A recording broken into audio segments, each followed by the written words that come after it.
இயேசுவின் 5 திருக்காய 4ஆம் ஜபம். இயேசு கிறிஸ்துநாதரே சுவாமி தேவருடைய வலது கரத்தின் திருக்காயத்தை வணங்கி நமஸ்கரித்து முத்து செய்து ஆராதனை பண்ணுகிறோம். இந்த திருக்காயத்தையும் தேவருடைய நேசமாதாவின் அத்தியந்த வியாகுலங்களையும் குறித்து நாங்கள் பாவப்புறத்தில் அடைந்து இஷ்ட பிரசாதத்தோടെ மரித்து மோட்ச பாக்கியத்தை அடையத்தக்கதாக கிருபை செய்தள்ள வேண்டும் என்று தேவரீரை மன்றாடுகிறோம். ஆமீன். முன்னிலைக்கிற எங்கள் தந்தையே, உமது பெயர் தூயதென போற்ற பிறக, உமது ஆட்சி வருக, உமது திருவிழா மண்ணுலகில் நிறைவேறுவது போல மண்ணுலகில் நிறைவேறுக. எங்கள் அன்றாட உணவை எங்களுக்கு தாரும். எங்களுக்கு எதிராக குற்றம் செய்தோரை நாங்கள் மன்னிப்பது போல எங்கள் குற்றங்களை மன்னியும். எங்களை சோதனைக்கு உட்படுத்தாதையும் தீமைகளை விடுவித்தள்ளும். ஆமீன். அருள் நிறைந்த மெரியே வாழ்க, ஆண்டவர் உடனே பெண்களுள் ஆசி பெற்றவர் நீரே.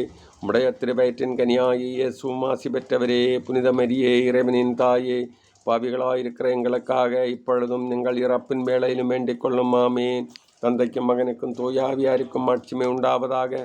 தொடக்கத்தில் இருந்தது போல இப்பொழுதும் எப்பொழுதும் என்றென்று இருப்பதாக. ஆமீன்.